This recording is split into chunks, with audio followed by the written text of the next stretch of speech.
Ranking every UFC champion from most to least beatable. I did this last year and put DDP at 8, and then he beat Adesanya.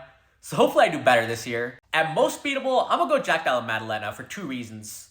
One, I think welterweight is the most stacked division of contenders right now. And 2, I'm just not fully sold on him as champion. He has some solid boxing, but I don't think his takedown defense is as great as people say. I think guys like Sean Brady and definitely Islam Makhachev can out-grapple him. At 7, I have Dricus du Plessis. He finds a way to win every time, and I'd pick him to beat most middleweights, just not Hamza Chimaev.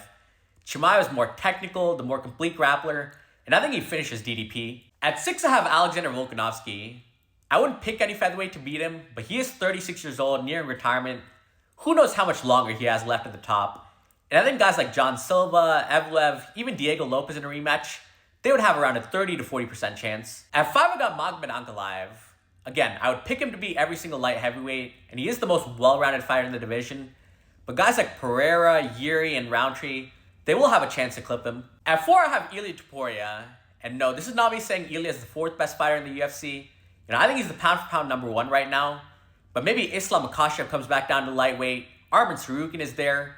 And since Ilia is an undersized lightweight, their wrestling could pose a threat. At 3, I have Merab Dvalishvili. I think there's only one guy with a decent shot against Merab, and that's Umar Nurmagomedov in a rematch. And while I would favor Merab to win, their first fight was very competitive. At 2, I have Alexandre Pantoja. He's dominated most of the top flyweights already, lapped some of them.